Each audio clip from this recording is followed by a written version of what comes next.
Hello everyone, welcome to online platform of Aayam. हम isomerism पढ़ रहे थे। आइसोमेरिज्म में हमने चेन आइसोमर, पोजीशन आइसोमर और फंक्शनल आइसोमर्स देख लिए थे। आज हम स्टार्ट करने वाले हैं रिंग चेन और मेटामर्स। ठीक है, तो चलो रिंग चेन पे बात करते हैं। Fourth is ring chain isomers.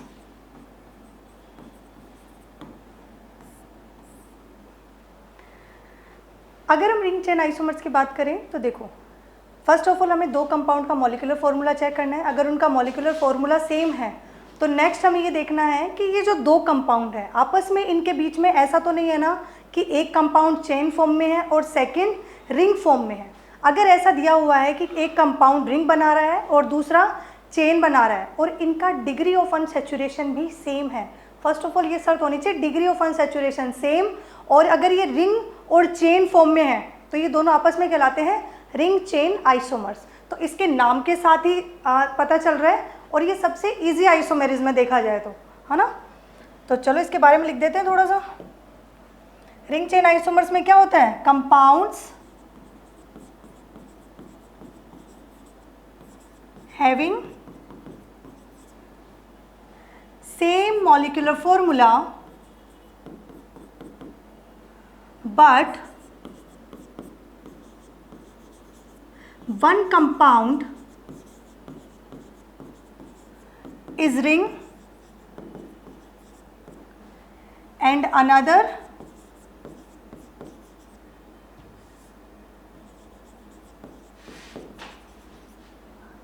is chain form।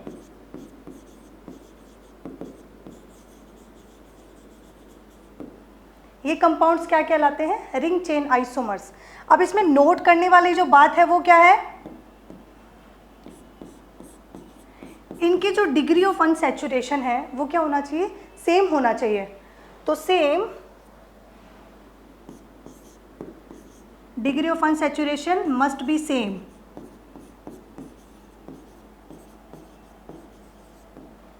अब देखो बेटा, अपन जहाँ पे बार बार ये वर्ड यूज़ कर रहे हैं डिग्री ऑफ अनसैचुरेशन क्या है, तो जिसने ये टॉपिक नहीं पढ़ा है तो थोड़ा सा इसे अंडरस्टैंड करने की कोशिश करो। जैसे मान लो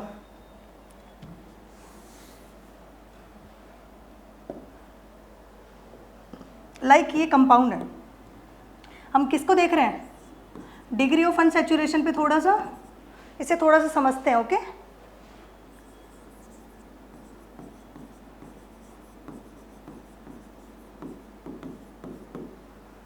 देखो जैसे मान लो कि कोई भी मल्टीपल बॉन्ड है, अगर मुझे इसे एल्केन में चेंज करना है,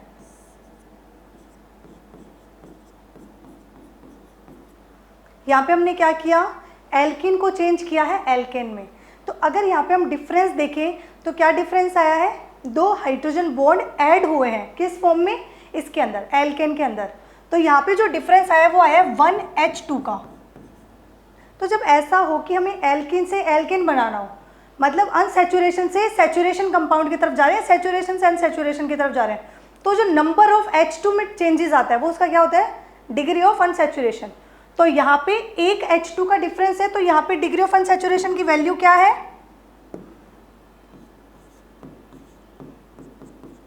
1। इसी को बोला जाता है DU, डिग्री ऑफ अनसैचुरेशन। तो यहाँ पे उसकी वैल्यू क्या आई? 1। अब हम ये बात बोलते हैं कि भले एक डबल बॉन्ड हो, एक डबल बॉन्ड के लिए डिग्री ऑफ अनसैचुरेशन की वैल्यू 1 हो गई। क्यों? क्योंकि दो हाइड्रोजन ऐड हुए हैं। इसी जगह अगर यहाँ पे रिंग भी हो तो भी एक रिंग के लिए डिग्री ऑफ अनसैचुरेशन की वैल्यू क्या होती है? 1 ही होती है। वो कैसे होती है? देखो, जैसे मान लो मेरे पास ये साइक्लोप्रोपेन रिंग है, ये साइक्लोप्रोपेन रिंग है, ठीक है। मुझे इसे चेंज करना है साइक्लोप्रोपेन, सॉरी, मुझे इसमें क्या बनाना है? प्रोपेन बनाना है। साइक्लोप्रोपेन से कहां पे गए अपन? प्रोपेन में। तो देखो, अगर यहाँ पे हम हाइड्रोजन देखें तो यहाँ पे भी 2 हाइड्रोजन है, यहाँ पे भी 2 हाइड्रोजन और यहाँ पे भी 2 हाइड्रोजन है। लेकिन इससे जब उसमें चले गए तो यहाँ पे 3 हाइड्रोजन, 2 हाइड्रोजन, 3 हाइड्रोजन। देखा जाए तो यहाँ पे सबसे पहले 6 हाइड्रोजन थे, 6 से अब कितने हो गए, 8 हाइड्रोजन। इसका मतलब फिर से 2 हाइड्रोजन का चेंज आया, मतलब 1 H2 का चेंज। तो इसके लिए इसकी वैल्यू भी क्या चलेगी, DU की 1। तभी हम बोलते हैं कि एल्कीन और साइक्लो एल्केन जो है उनके डिग्री ऑफ अनसैचुरेशन की वैल्यू सेम होती है दोनों की, 1। वो इस तरीके से होती है, इनमें जो चेंज आया वो इस तरीके से आता है। ठीक है, तो थोड़ा सा ये आपको याद रखना है कि एक डबल बॉन्ड, याद क्या रखना है, 1 DU का मतलब क्या है, हो सकता है 1 DU में एक डबल बॉन्ड हो या फिर एक क्या हो, रिंग, दोनों ही हो सकते हैं। ये देखो 1 DU 1 DU, तो दोनों का मतलब सेम ही है कि 1 DU का मतलब है या तो रिंग हो जाए या फिर एक डबल बॉन्ड हो जाए। अगर 2 DU की बात करें तो यहां पे हो सकता है कि 2 डबल बॉन्ड हो या फिर 2 रिंग हो या फिर एक डबल बॉन्ड हो प्लस एक रिंग हो। अब ये चीज़ याद थोड़ी करनी है, अगर आपने पीछे वाली स्लाइड समझ ली है तो यहाँ पे कोई प्रॉब्लम नहीं आती, बट यहाँ पे एक चीज़ और है, या फिर एक ट्रिपल बॉन्ड हो। तो जब हम ट्रिपल बॉन्ड को मतलब एल्काइन इथाइन को जब हम चेंज करते हैं किस में, इथेन में, तो यहाँ पे चेंज आता है 4 हाइड्रोजन का, मतलब 2 H2 का चेंज आता है। तो देखा जाए तो इसका भी डिग्री ऑफ अनसैचुरेशन की वैल्यू क्या हो जाएगी, 2 हो जाएगी। तो जैसे लिखे होते हैं तो ये अपने काम आता है जब मान लो कोई कंपोज फॉर्म दिया हुआ है ना, कोई फॉर्मूला ऐसा दिया हुआ है कंपोज फॉर्म में, उसकी अगर हम स्ट्रक्चर बनानी होती है तो सबसे पहले डिग्री ऑफ अनसैचुरेशन का पता होना चाहिए। ठीक है, तो ये थोड़ा सा हमने आइडिया लगा लिया कि ये डिग्री ऑफ अनसैचुरेशन होता है। जहाँ पे मैं बार बार वर्ड यूज़ कर रही हूँ तो बच्चे में भी रिलेट ना कर पाए, इसलिए यहाँ पे थोड़ा सा इसका इंट्रोडक्शन दे दिया। अब आते हैं अगेन अपने रिंग चेन में। उसने क्या बोला कि मॉलिक्यूलर फॉर्मूला तो सेम होगा, लेकिन अगर एक कंपाउंड रिंग फॉर्म में है और सेकंड चेन फॉर्म में है और उनका मॉलिक्यूलर फॉर्मूला दोनों का सेम है तो ये आपस में रिंग चेन आइसोमर्स होते हैं। ठीक है, बट शर्ते उनका डिग्री ऑफ अनसैचुरेशन होना चाहिए सेम। तो चलो एक एग्जांपल देखते हैं। जैसे मान लो ये हमारे पास ये 2 कंपाउंड्स दिए हुए हैं,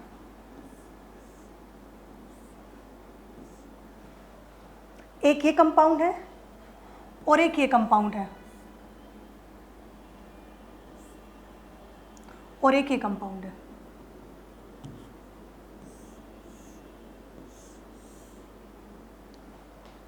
ठीक है, अब देखो अगर फर्स्ट सेकंड और थर्ड की बात करें तो सबसे पहले हमें स्टार्ट करना है फर्स्ट और सेकंड के बीच में कि ये दोनों आपस में क्या है। फिर हम देखेंगे फर्स्ट एंड थर्ड में रिलेशनशिप और फिर हम देखेंगे सेकंड एंड थर्ड में। फर्स्ट और सेकंड में रिलेशनशिप देखने के लिए क्या करना है, सबसे पहले हमें दोनों कंपाउंड का मॉलिक्यूलर फॉर्मूला देखना है कि सेम है कि नहीं है। तो चलो स्टार्ट करते हैं कार्बन से। 1 2 3 4 4 कार्बन, 1 2 3 4, दोनों में 4 कार्बन है, इसमें भी एक मल्टीपल बॉन्ड है, इसमें भी एक डबल बॉन्ड है और इसमें भी डबल बॉन्ड है, मतलब मॉलिक्यूलर फॉर्मूला तो सेम है। अब क्या करना है, नेक्स्ट स्टेप हमें ये देखना है कि पेरेंट चेन सेम है कि नहीं है। तो क्या होगा, पेरेंट चेन में अगर देखें तो इसमें 1 2 3 4, पेरेंट चेन में 4 कार्बन है, इसमें 1 2 3 4, पेरेंट चेन तो दोनों की सेम है, इसमें भी 4 कार्बन है और इसमें भी 4 कार्बन है। ठीक है, यहाँ पे भी पेरेंट चेन में 4 कार्बन है और यहाँ पे भी 4 कार्बन है। नेक्स्ट क्या करना है, पोजीशन। पोजीशन देखते हैं अपन उसके बाद में किसकी, मल्टीपल बॉन्ड्स की, सब्स्टिट्यूटेड ग्रुप की या फंक्शनल ग्रुप की। तो पोजीशन पे देखो तो यहाँ पे नंबरिंग 1 2 3 4, जहाँ पे ये डबल बॉन्ड 2 पे है इसमें देखो 1 पे आ गया। 1 2 3 4 मल्टीपल बॉन्ड को लोएस्ट नंबर देते हैं तो 1 पे आ गया। तो यहाँ पे इनका क्या चेंज हुआ है, पोजीशन चेंज हुई है। तो ये दोनों आपस में कौन से आइसोमर हुए, पोजीशन आइसोमर। ओके, अब चेक करते हैं फर्स्ट में और थर्ड में रिलेशन। तो देखो सबसे पहले मॉलिक्यूलर फॉर्मूला देखो, 1 2 3 4, 4 कार्बन, इसमें 1 2 3 4, 4 कार्बन। सेकंड क्या है, अब हमें पता है कि एक तो चेन फॉर्म में है और एक रिंग फॉर्म में है, तो डेफिनेटली ये पोजीशन या चेन तो हो नहीं सकता, कुछ अलग ही है। तो अब क्या करना है, हमें ये देखना है कि इनकी डिग्री ऑफ अनसैचुरेशन की वैल्यू सेम है ना। तो देखो इसमें डिग्री ऑफ अनसैचुरेशन की वैल्यू है 1, यहाँ पे डी कितना है बेटा 1। इसमें भी रिंग के लिए भी अपन क्या करते हैं, डिग्री ऑफ अनसैचुरेशन की वैल्यू 1 रखते हैं, तो यहाँ पे भी जो डी की वैल्यू है वो आई है 1। जब ऐसी कंडीशन हो कि उसका मॉलिक्यूलर फॉर्मूला भी सेम है, एक कंपाउंड और इसका क्या है डिग्री ऑफ अनसैचुरेशन भी सेम है, और कंपाउंड चेन और रिंग की फॉर्म में बना हुआ है, तो ये दोनों आपस में क्या होते हैं, रिंग चेन आइसोमर्स। तो यहाँ पे जो रिलेशनशिप बना है वो बना है रिंग चेन आइसोमर्स का। ये दोनों आपको समझ में आए। अब क्या है, थर्ड और सेकंड में देख लो वही चीज, मॉलिक्यूलर वेट सेम है 4 कार्बन का, डिग्री ऑफ अनसैचुरेशन उसका भी 1 है, इसका भी 1 है, ठीक है। इसका डी कितना है 1 और इसका भी डी 1 है, तो इस सिचुएशन में और एक रिंग है और एक चेन, तो दोनों आपस में कौन से आइसोमर हुए, रिंग चेन आइसोमर्स, ठीक है। तो यहाँ पे भी इनका रिलेशन चला गया रिंग चेन आइसोमर्स का। ये आपको समझ में आया। चलो नेक्स्ट एग्जांपल लेते हैं।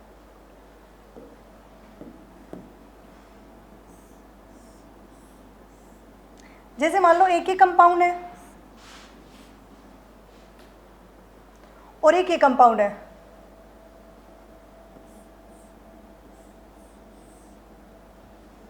और एक ये कंपाउंड है। हमें इनमें रिलेशनशिप निकालना है, ये फर्स्ट, सेकंड एंड थर्ड। सबसे पहले फर्स्ट और सेकंड में रिलेशन देखते हैं। क्या करना है, दो कंपाउंड्स दिए उनका मॉलिक्यूलर फॉर्मूला चेक करो। 1 2 3 4 5, इसमें 5 कार्बन है, इसमें 1 2 3 4 5। मॉलिक्यूलर फॉर्मूला तो सेम है और क्या है, रिंग चेन भी बनी हुई है। अब क्या देखना है, डिग्री ऑफ अनसैचुरेशन। तो अगर इस कंपाउंड में हम डिग्री ऑफ अनसैचुरेशन की बात करें तो एक इस बॉन्ड के लिए चली गई, एक उस बॉन्ड के लिए, 2 डिग्री ऑफ अनसैचुरेशन। और अगर इन दोनों में बात करें तो इसके लिए देखो एक ही रिंग है, तो यहां पे डिग्री ऑफ अनसैचुरेशन की वैल्यू क्या है 1। और कुछ है क्या, और कोई भी डबल बॉन्ड या फिर दूसरी रिंग नहीं है, तो ये दोनों क्या आपस में रिंग चेन आइसोमर है कि नहीं है, नहीं है, क्योंकि शर्त क्या होती है, डिग्री ऑफ अनसैचुरेशन दोनों का सेम होना चाहिए। यहाँ पे देखा जाए तो मॉलिक्यूलर वेट भी इनका सेम नहीं रहा। जैसे कि हाइड्रोजन काउंट कर लो, तुम्हें इसका जवाब मिल जाएगा, ठीक है। तो फर्स्ट और सेकंड आपस में आइसोमर्स ही नहीं है, क्योंकि जो आपको दिख रहा है ना कि मॉलिक्यूलर फॉर्मूला सेम है, ऐसा नहीं हो रहा है। यहाँ पे हाइड्रोजन के नंबर चेंज हो रहे हैं, 2 हाइड्रोजन का डिफरेंस आ रहा है यहाँ पे, ठीक है। तो ये आइसोमर्स ही नहीं है,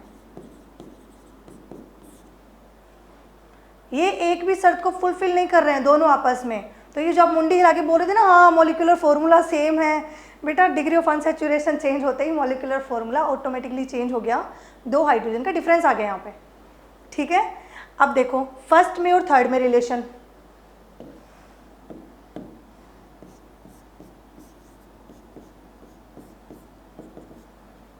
इन दोनों का मॉलिक्यूलर फॉर्मूला, इसमें 5 कार्बन है, इसमें देखो 1 2 3 4 5 कार्बन है। डिग्री ऑफ अनसैचुरेशन की वैल्यू 2 है, इसकी देखो एक तो इस रिंग के लिए हो गई और एक इस डबल बॉन्ड के लिए हो गई, तो डिग्री ऑफ अनसैचुरेशन की वैल्यू क्या हुई 2। तो और ये दोनों आपस में चेन और रिंग फॉर्म में, इसका मतलब ये दोनों आपस में कौन से आइसोमर्स हैं, रिंग चेन आइसोमर्स। ये समझ में आया। सबसे ज़्यादा इजी है ये, वैसे तो सारे इजी, अगर आप एक एक की डेफिनेशन को अच्छे से अंडरस्टैंड कर रहे हो तो कोई प्रॉब्लम नहीं आती है, ठीक है। अब अपन नेक्स्ट स्टार्ट करते हैं, मेटामेरिज्म।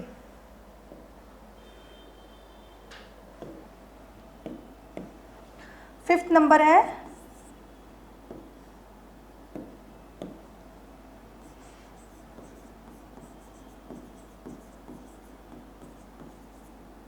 मेटामेरिज्म। देखो इसकी क्या स्टोरी है। फर्स्ट ऑफ ऑल 2 कंपाउंड होंगे, दोनों का मॉलिक्यूलर फॉर्मूला सेम है, बट चेंज किस में आएगा, यहाँ पे क्या होगा कि एक एल्काइल ग्रुप रहेगा, किसके साथ रहेगा, पॉलीवैलेंट कंपाउंड के साथ। पॉलीवैलेंट का मतलब है कि उसकी वैलेंसी जो है ना वो एक से ज़्यादा है, ठीक है। तो ऐसे कंपाउंड के साथ जिसकी वैलेंसी एक से ज़्यादा हो उसके साथ अटैच रहेगा। वैलेंसी उसकी सेम ही होनी चाहिए दोनों कंपाउंड में। लाइक अगर इसकी वैलेंसी 2 हो रही है तो उसकी भी 2 होनी चाहिए। अभी इसके बारे में मैं आपको ढंग से समझाऊंगी जैसे अपन आगे बढ़ेंगे। तो पॉलीवैलेंसी का एग्जैक्ट मतलब यहाँ पे क्या है, कैसे कंपाउंड लेने हैं, ये आपको बताऊंगे, ठीक है। तो चेंज किसके अंदर आएगा, जो पॉलीवैलेंसी के अंदर जो कंपाउंड जुड़ा होगा ना एल्काइल ग्रुप, उसमें चेंज होगा। अब उसमें क्या चेंज होगा वो यहाँ पे देखते हैं। तो इसकी डेफिनेशन क्या है, molecular formula same,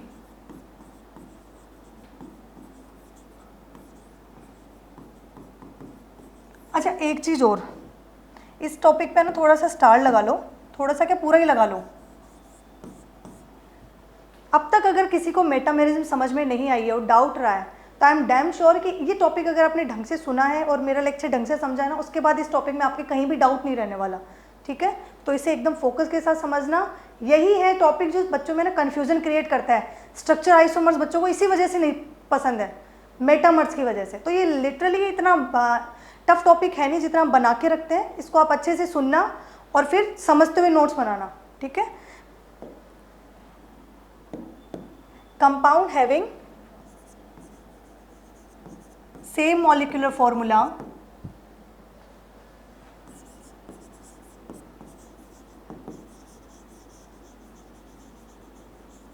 but different in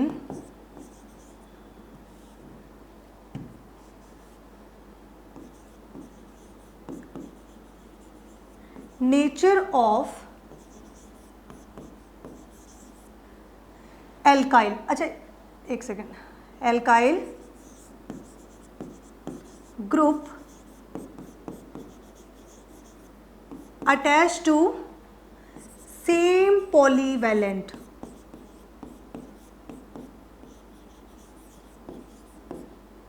compound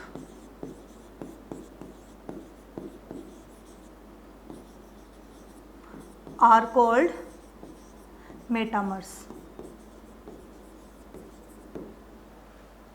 ठीक है।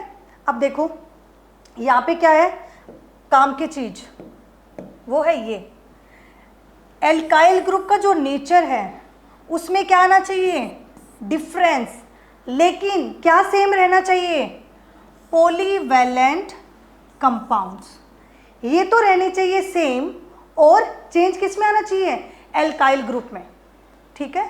तो अब इसे समझते हैं।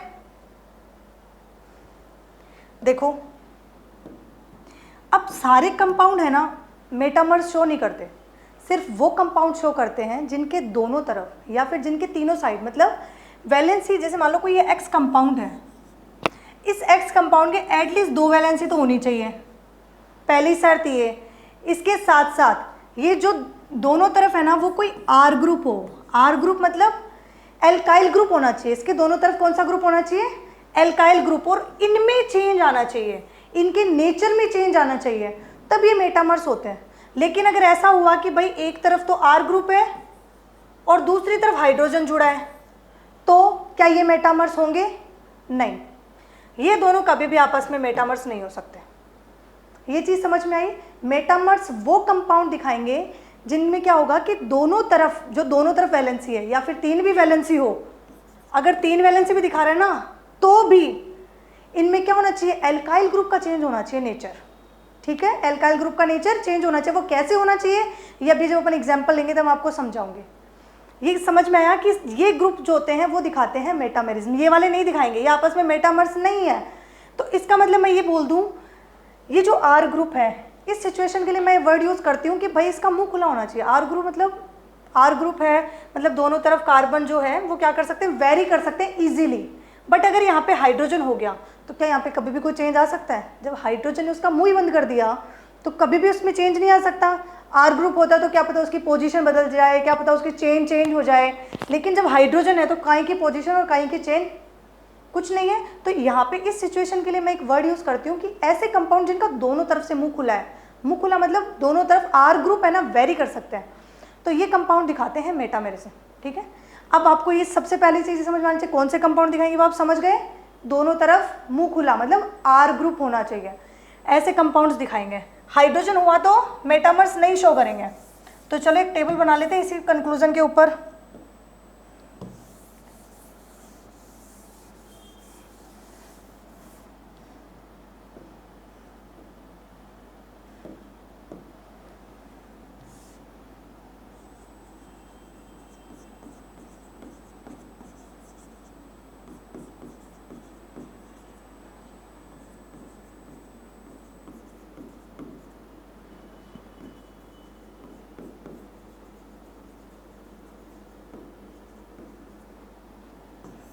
अब देखो उन कंपाउंड की लिस्ट में हमने फंक्शनल ग्रुप आइसोमर पढ़ा है, तो फंक्शनल ग्रुप में हमें पता था कि हमने ईथर पढ़ा है ना। ईथर की स्ट्रक्चर देखिए कैसी होती है। ईथर की बात करो तो ईथर कैसा दिखता है, ऑक्सीजन बीच में होता है और दोनों तरफ आर ग्रुप, यही होता है ईथर। क्या शर्त चाहिए थी, पॉलीवैलेंट होना चाहिए और दोनों तरफ आर ग्रुप होने चाहिए, तो ईथर शो कर सकता है। सेकंड, एल्डिहाइड और कीटोन में से कौन कर सकता है, एल्डिहाइड का एक तरफ से हाइड्रोजन से मुंह बनता, कीटोन में दोनों तरफ आर ग्रुप है, तो कीटोन भी कर सकता है। अच्छा एक चीज, अगर इस ऑक्सीजन को मैं एस ग्रुप से रिप्लेस कर दूं तो ठीक है कर दो, तो ये वाला ग्रुप दिखा सकता है ना,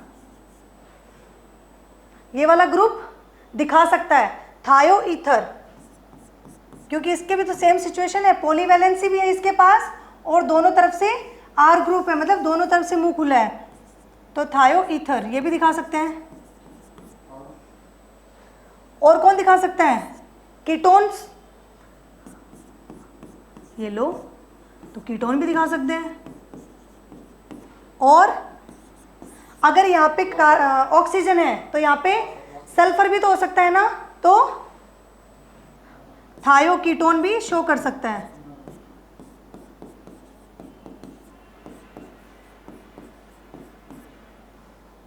और कौन शो कर सकते हैं, एस्टर। अगर अपन उसकी बात करें कार्बोक्सिलिक एसिड की और एस्टर में, तो एस्टर में क्या हो रहा था, यहाँ पे CO, यहाँ पे ऑक्सीजन, दोनों तरफ आर ग्रुप थे, तो ये भी शो कर सकता है।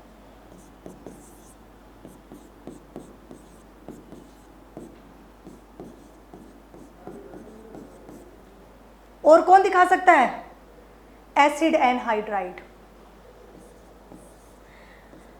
अगर बेटा आप लोग थोड़ा बहुत फंक्शनल ग्रुप की नॉलेज रखते हो ना, तो आपको पता चल जाएगा, ये चीज़ आपको याद नहीं करनी पड़ेगी कि कौन कौन दिखा सकता है। सिंपली जिनके दोनों तरफ आर ग्रुप आते हैं वो सारे के सारे मेटामर्स शो करते हैं, जिनके एक तरफ भी हाइड्रोजन आ गया तो वो मेटामर्स नहीं दिखाएंगे, ठीक है। Acid anhydride. और देखो तो अमीन्स भी कर सकती है, एमीन करती है ना, लेकिन क्या प्राइमरी अमीन शो कर सकती है, प्राइमरी अमीन मेटामर शो करेगी क्या, देखो अगर प्राइमरी अमीन की बात करो तो एक तरफ ही अल्काइल ग्रुप है, इसका पड़ोसी सिर्फ एक ही कार्बन है, तभी तो इसको 1 डिग्री बोला है। इसका मतलब इसके दूसरी तरफ आर ग्रुप आ ही नहीं सकता, जब आर ग्रुप नहीं आ सकता तो ये मेटामर शो नहीं करेंगे, तो कौन सी करेगी, सेकेंडरी और टर्सरी अमीन।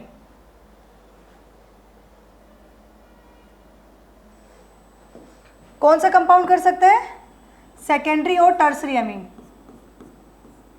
हाँ ये कर सकती है मेटामर शो, सेकेंडरी अमीन्स। तो टर्सरी भी कर सकती है फिर, क्योंकि उसमें तो तीन तरफ पॉलीवैलेंसी बहुत शानदार है ना, तो ये भी शो कर सकती है। वैसे ही अमाइड्स भी कर सकते हैं, सेकेंडरी एंड टर्सरी एमाइड्स। कैसे, ये देखो C double bond O NH, इस तरीके का कंपाउंड है, ये अमाइड ग्रुप है, दोनों तरफ आर ग्रुप ने घेरा हुआ है, तो सेकेंडरी अमाइड्स। और टर्सरी में क्या होगा, ये हाइड्रोजन हट के और आर ग्रुप आ जाएगा,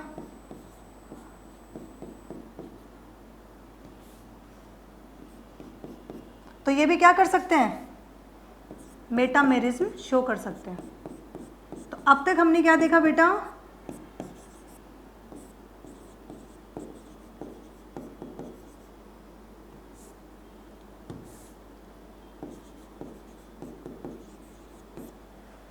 अब तक हमने कौन से कंपाउंड्स देखे जो कि मेटामेरिज्म दिखा सकते हैं। हमें सबसे पहले ये आइडेंटिफाई करना होता है। तो सिंपली जब आपको एग्जांपल दिया जाए तो ये देख लेना कि जो भी एग्जांपल दिया गया है उसका दोनों तरफ से मुंह खुला है, मतलब दोनों तरफ आर ग्रुप है, तो वो मेटामर शो करेंगे, वरना नहीं करेंगे। अब करेंगे वो भी कन्फर्म तब होगा जब मॉलिक्यूलर फॉर्मूला क्या हो, सेम हो, और पॉलीवैलेंसी क्या हो, सेम हो। ये हम एग्जाम्पल से समझेंगे आगे कि पॉलीवैलेंसी में क्या बोलना चाह रहा है वो, ठीक है। तो चलो अब स्टार्ट करते हैं अपने एग्जाम्पल्स। यहाँ पे है CH3 CH2 ऑक्सीजन CH3। एक तरफ ये कंपाउंड है और एक है ये। इन दोनों कंपाउंड को ना अच्छे से समझना। इस मेटामर के ना एग्जाम्पल्स बहुत इंपॉर्टेंट है, ठीक है, तो इनको बिल्कुल ध्यान से समझना।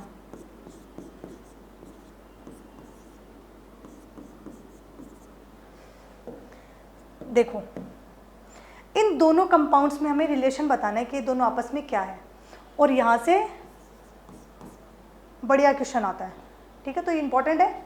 अब सबसे पहले कहाँ से चेक करना है? आइसोमर्स देखने के लिए सबसे पहले हम क्या चेक करते हैं कि उसका मॉलिक्यूलर फॉर्मूला तो सेम है ना, तो चलो कर लेते हैं। डिग्री ऑफ अनसैचुरेशन तो 1 ही है, 1 2 3 4, 1 2 3 4, 4 कार्बन है, 1 ऑक्सीजन है, हाइड्रोजन ऑटोमेटिकली वो है सैचुरेटेड ऑलरेडी दोनों तरफ। क्यों? क्योंकि यहाँ पे डिग्री ऑफ अनसैचुरेशन की वैल्यू दोनों जगह 0 है, ठीक है। जब डिग्री ऑफ अनसैचुरेशन इधर उधर होता है ना, तब मॉलिक्यूलर फॉर्मूला बदल जाता है कई बार। तो सेम सिचुएशन है। अब हमें क्या करना है? अब हमें ये देखना है कि ये दोनों मेटामर्स है कि नहीं है। तो मेटामर्स की सबसे पहली शर्त, कंपाउंड ऐसा हो जो पॉलीवैलेंट हो, दोनों तरफ उसके R ग्रुप आते हो। तो ये देखो, ये ऑक्सीजन है, ऑक्सीजन का एक R ग्रुप ये रहा और एक ये रहा, है ना, ये भी तो R ग्रुप है और ये भी R ग्रुप है। इसमें देखो, ये R ग्रुप, ये भी R ग्रुप, ये इतना बड़ा सा जो ग्रुप है उधर वाला वो R ग्रुप। तो ऑक्सीजन बीच में, दोनों तरफ R ग्रुप है, मतलब हाँ, पॉलीवैलेंसी वाली तो कंडीशन कंप्लीट हो रही है। सेकंड कंडीशन क्या आती है? किस में चेंज आना चाहिए? जो साइड में इसके एल्काइल ग्रुप ये जो जुड़े हुए हैं ना, ये इनके नेचर में डिफरेंस आना चाहिए, तब ये क्या कहलाते हैं? मेटामर्स। तो देखो नेचर, अगर मैं इसकी बात करूं, इस कंपाउंड की,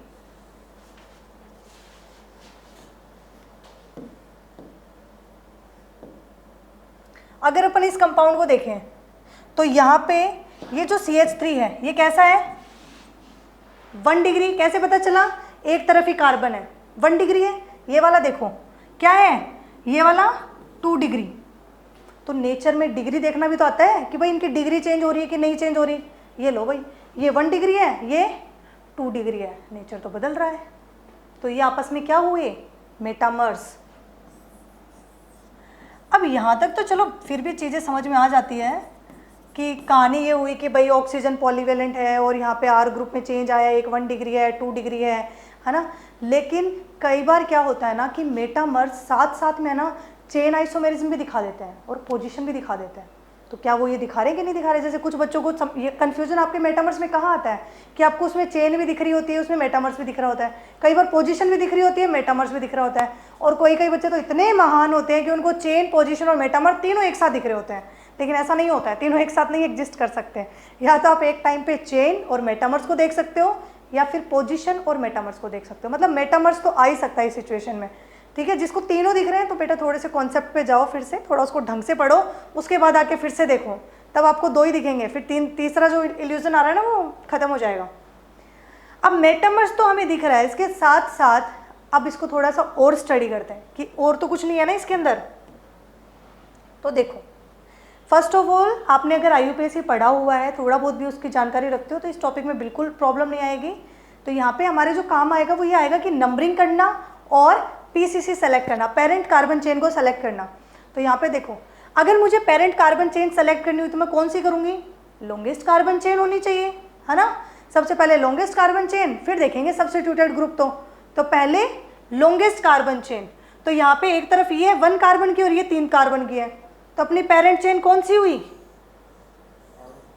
ये वाली। इसमें कौन सी हुई? ये वाली। और फिर क्या करो? नंबरिंग कर दो। अगर इसकी नंबरिंग करेंगे तो कहां से करेंगे? अब इस चेन में अगर देखें तो ये वाला ग्रुप क्या है?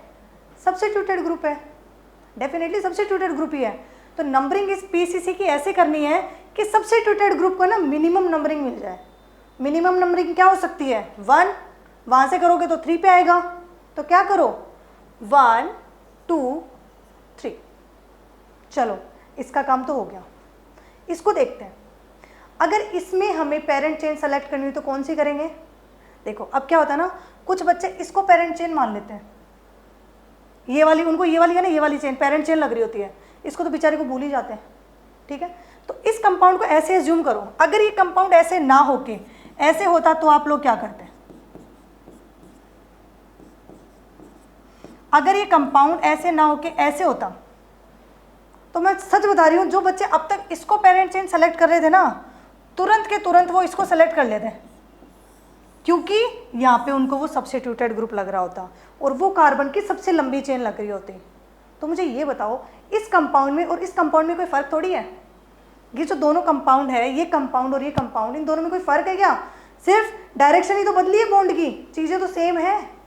तो यहाँ पे कौन सी पेरेंट चेन सेलेक्ट करोगे, ये वाली कि ये वाली 3 कार्बन वाली? सोचो थोड़ा इसके ऊपर, है ना। ये वाली पेरेंट चेन सेलेक्ट होगी, यहाँ पे 3 कार्बन वाली सेलेक्ट हुई है, ठीक है। अब क्या करना है, कर दो नंबरिंग, पेरेंट चेन सेलेक्ट। अब सब्स्टिट्यूटेड ग्रुप की नंबरिंग करो। क्या करोगे, मिनिमम नंबरिंग होनी चाहिए इसकी, तो भले मैं यहाँ से स्टार्ट करूँ भले यहाँ से करूँ, 2 पे आएगा, 1 2 3। तो ये जो सब्स्टिट्यूटेड ग्रुप था वो कौन सी जगह पे आया, 2 पे। और इससे पहले सब्स्टिट्यूटेड ग्रुप कितने पे आ रहा था, 1 पे। पेरेंट चेन दोनों में 3-3 कार्बन की है, ये तो हमने देख लिया। इसमें कितने की है, 3 कार्बन की, इसमें भी 3 कार्बन की। बट चेंज किस में आया है, देखो यहाँ पे जो नंबरिंग इसको मिल रही थी 1, इस पे मिल रही है 2। नंबरिंग में चेंज आया, पोजीशन में चेंज आ गया सब्स्टिट्यूटेड ग्रुप की। ऐसे मॉलिक्यूल्स को क्या बोलते हैं, जिनका मॉलिक्यूलर फॉर्मूला सेम हो, पेरेंट चेन सेम हो, लेकिन पोजीशन बदल जाए सब्स्टिट्यूटेड ग्रुप की। तो कौन से आइसोमर्स होते हैं, पोजिशनल। बिल्कुल सही सोच रहे हो तुम लोग, पोजिशनल आइसोमर्स भी हैं ये आपस में। तो अब इन दोनों में किसको टिक करके जाए, बताओ, कुछ आइडिया है कैसे करेंगे? अब बेटा ये जो है ना, ये स्टोरी सारी राम भरोसे छोड़ दी जाती है कि कौन सा आने वाला है। राम भरोसे मतलब कि एग्जामिनर आपसे क्या पूछना चाहता है, वो आपकी कौन सी नॉलेज है जो कि लेना चाहता है कि बच्चे को ये चीज़ समझ में आई कि नहीं आई। कैसे करेगा, क्वेश्चन का पैटर्न बना के करेगा। अगर आपकी नॉलेज उसको देखनी है तो क्वेश्चन पैटर्न से पता करेगा वो। तो यहाँ पे डिपेंड करता है कि ऑप्शंस क्या क्या रहे, ऑप्शन के हिसाब से आप आंसर करके आओगे। अब इसी क्वेश्चन पे है ना, ऑप्शन 2 तरीके से आ सकते हैं। जैसे मान लो कि उसने ये कर दिया, एक ऑप्शन उसने ये बना दिया कि फर्स्ट मेटामर है, सेकंड पोजीशन है, थर्ड में ए और बी दोनों हैं, और फोर्थ के अंदर चेन आ गई, चेन आइसोमर आ गया। तो हमें ये पता है कि मेटामर पोजीशन तो है, चेन तो दिखाई नहीं, तो ये तो वैसे नहीं हो सकता ऑप्शन में। लेकिन अगर इसने आपको ऑप्शन में दिया है ए और बी, तो यहाँ पे जो इसका आंसर जाएगा ना वो थर्ड जाएगा। क्यों, मेटामर्स भी है और पोजिशनल भी है। तो इस ऑप्शन के हिसाब से आंसर जाना चाहिए ए और बी दोनों। लेकिन अगर इस तरीके से आ गया ऑप्शन, एक पे है मेटामर, सेकंड पे है पोजीशन, थर्ड पे है चेन, और फोर्थ पे आ गया मान लो टोटोमर। अब इसने ऑप्शन ही नहीं दिया कि भाई मैं मेटामर को चुनूं, पोजीशन को चुनूं या दोनों को चुनूं। अब तो मुझे इन दोनों में से एक को निकालना पड़ेगा। ये तो बहुत क्रिटिकल सिचुएशन आ गई, तो किसको सेलेक्ट करें फिर? तो यहाँ पे बेटा पोजीशन के ऊपर जो डोमिनेंट होता है वो होगा मेटामर। पोजीशन नहीं जाएगा यहाँ पे, मेटामर जाएगा, ठीक है। तो अगर इन दोनों में से भी मुझे सेलेक्ट करना पड़े तो मैं किसे सेलेक्ट करूँगा, मेटामर को। मैं भी मेटामर को सेलेक्ट करूँगी, ठीक है। तो यहाँ पे ये कन्फ्यूज़न दूर हुआ कि आपको कैसे पता चलेगा कि मेटामर के अलावा पोजीशन है। कोई चेन मत देख लेना, क्योंकि हमने अभी तक जितने आइसोमर्स पढ़े मैंने कभी ऐसा नहीं बोला कि चेन और पोजीशन साथ में हो सकते हैं, कभी नहीं हो सकते। क्यों, देखने का पैटर्न ही ऐसा आ जाता है बेटा। फर्स्ट ऑफ ऑल हमें मॉलिक्यूलर फॉर्मूला चेक करना है, सेकंड पेरेंट चेन या फिर साइड चेन। अगर इसमें चेंज आ रहा है तो वो चेन आइसोमर है। थर्ड पे हम आते हैं पोजीशन पे कि भाई चेन भी सेम है, साइड चेन भी सेम है, तब मैं देखूंगा पोजीशन। तो फिर ये कैसे पॉसिबल है कि चेन और पोजीशन दोनों एक साथ चेंज हो जाए? ये इम्पॉसिबल टास्क है। तो आपके जो ऑप्शंस मिलेंगे ना जब आप ट्यूशन करोगे, तो इन दो में ही उलझ सकते हो कि या तो मेटामर आए पोजीशन आए, या फिर चेन आए और मेटामर आए। इसके अलावा आप कहीं कंफ्यूज नहीं होने वाले। देखो एक एग्जाम्पल से और समझते हैं। अब जैसे मान लो हमारे पास है ये कंपाउंड, ठीक है,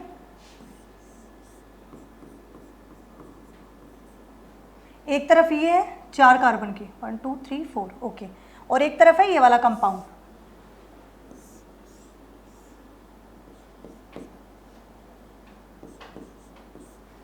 और एक तरफ है ये कंपाउंड। हमें इन तीनों में रिलेशनशिप समझनी है कि ये तीनों आपस में क्या है, ठीक है, और ये एग्जाम्पल बहुत इंपॉर्टेंट है, तो इस पर स्टार लगा लो। वैसे बस चीज़ें समझ ली ना, तो स्टार लगाने की भी जरूरत नहीं है, बस इसे ढंग से समझो, ठीक है। तो देखो सबसे पहले मॉलिक्यूलर फॉर्मूला देखना है, तो चेक करते हैं। 1 2 3 4, 4 कार्बन, 1 नाइट्रोजन, 2 हाइड्रोजन, ठीक है। 1 2 3 4 5, एक सेकेंड बेटा, इसको ऐसे ले लो फिर, हाँ ओके। यहाँ पे देखो 1 2 3 4, 4 कार्बन, 1 नाइट्रोजन, ठीक है। यहाँ पे देखो 1 2 3 4, 4 कार्बन, 1 नाइट्रोजन, मतलब मॉलिक्यूलर फॉर्मूला तो सेम है। अब क्या चेक करना है बताओ? चेन चेक करनी है। देखो फिर चेन आइसोमर्स, चेन के अंदर क्या होता था बेटा? जब हमने चेन पढ़ा था तो एक पेरेंट चेन सेलेक्ट करते थे 4 कार्बन की, है ना। यहाँ पे जब मतलब लॉन्गेस्ट कार्बन चेन जिसके पास फंक्शनल ग्रुप हो वो सेलेक्ट करते थे। तो यहाँ पे 4 कार्बन की जा रही है। ये कौन सी अमीन है? ये कौन सी अमीन है? 1 डिग्री अमीन। ये कौन सी अमीन है? 3 डिग्री अमीन। और ये कौन सी अमीन है? 2 डिग्री अमीन। तो आपको याद है जब कल अपन फंक्शनल ग्रुप पढ़ रहे थे, फंक्शनल ग्रुप आइसोमर्स पढ़ रहे थे, फंक्शनल आइसोमर, तो मैंने आपको एक बात बताई थी कि 1 डिग्री अमीन, 2 डिग्री अमीन और 3 डिग्री अमीन आपस में कौन से आइसोमर्स होते हैं? Functional group isomers. कौन से आइसोमर्स होते हैं? Functional group isomers. तो ये सब के सब कौन से आइसोमर है आपस में? Functional isomer. क्या ये मेटामर्स हैं? तो देखो मैंने आपको एक लाइन लिखवाई थी इस डेफिनेशन के अंदर ही, सेम पॉलीवैलेंट, ये वर्ड हमने लिखा था। इसका मतलब देखो अब यहां पे क्या हो रहा है कंपाउंड्स के साथ, इनकी वैलेंसी चेंज हो रही है। सेम पॉलीवैलेंट नहीं है ये, पॉलीवैलेंसी इनके डिफरेंट हो रही है। चेंज क्या होना चाहिए? आर ग्रुप चेंज होना चाहिए। कि मान लो यहाँ पे 3 ग्रुप है, यहाँ पे 2 ग्रुप है, तो अगले एग्जाम्पल में क्या हो कि यहाँ पे भी 2 चले जाए, यहाँ पे भी 2 चले जाए। इतना सहन कर सकते हैं। ऐसा नहीं होना चाहिए ना कि भाई यहाँ पे तो देखो ये तो एक तरफ से आर ग्रुप था, यहाँ पे दूसरी तरफ था ही नहीं, अगले एग्जाम्पल में देखो तो दोनों तरफ आर ग्रुप आ गए। इस तरह के सिचुएशन में केवल और केवल फंक्शनल आइसोमर्स हो सकते हैं। मेटामर्स के लिए कोई नहीं बोलेगा मेटामर नहीं हो सकता, क्योंकि इनकी जो पॉलीवैलेंसी है वो चेंज हो गई। उस वर्ड का मतलब आपको एग्जैक्टली समझ में आया। अब एक चीज है ना, नोट डाल के लिखो।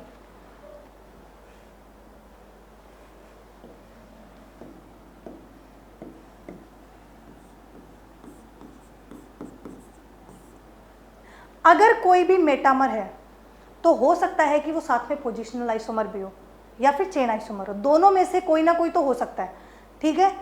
लेकिन मान लो कोई भी मेटामर है वो कभी भी ना तो फंक्शनल आइसोमर हो सकता, ना ही रिंग चेन हो सकता, ना टोटोमर हो सकता। क्यों? कैसे पता चला?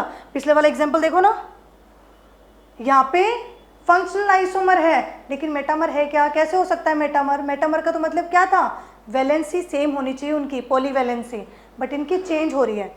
तो ये चीज़ प्रूफ करती है कि मेटामर्स जो होते हैं ना वो कभी भी फंक्शनल आइसोमर, अगर फंक्शनल आइसोमर नहीं है तो टोटोमर्स भी नहीं होंगे। क्यों? टोटोमर्स में कीटो, इनोल ये दोनों आपस में फंक्शनल ग्रुप चेंज कर रहे होते हैं, तो टोटोमर्स वैसे नहीं हो सकता, रिंग चेन नहीं हो सकता, ठीक है। तो यहाँ पे नोट डाल के लिखो, metamer can not be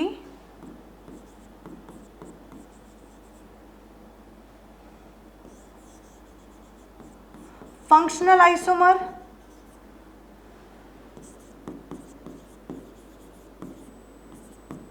ring chain isomer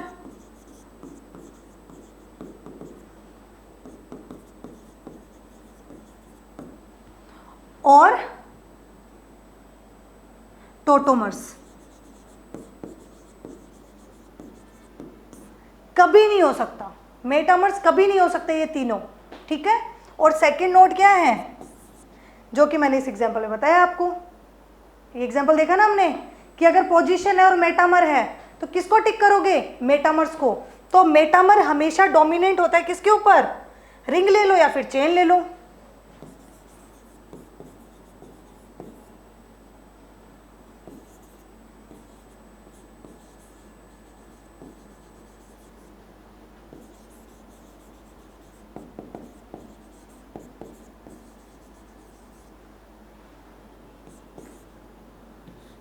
position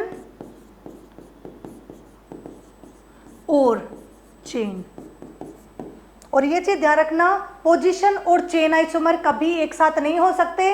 तो कभी भी मेटामर, चेन, पोजीशन तीनों ऑप्शन में एक साथ कभी नहीं दिखेंगे, ठीक है, क्योंकि ये दोनों एक साथ कभी एग्जिस्ट ही नहीं कर सकते। हमने पोजीशन आइसोमर और चेन आइसोमर डिफरेंट डिफरेंट पढ़ा है, दोनों की क्वालिफिकेशंस भी डिफरेंट डिफरेंट है ना। तो फिर कैसे पॉसिबल है कि चेन भी और पोजीशन भी हो, भले ही साथ में मेटामर हो। तो ये ध्यान रखना है कि मेटामर्स के साथ चेन या पोजीशन हो सकता है, लेकिन ये तीनों कभी भी एक साथ नहीं हो सकते। तो यहाँ पे क्या करना है, मेटामर को हमेशा पोजीशन और चेन में ऊपर रखना है अगर ऑप्शन में दिया गया हो, वरना तो दोनों ही एग्जिस्ट करते हैं एक साथ, कोई प्रॉब्लम नहीं है इसमें, ठीक है। तो आज हमने पढ़ाई थे मेटामर्स, मेटामेरिज्म देख ली और रिंग चेन देख ली। अब नेक्स्ट टाइम हम इस टॉपिक को आगे पढ़ाएंगे। ओके।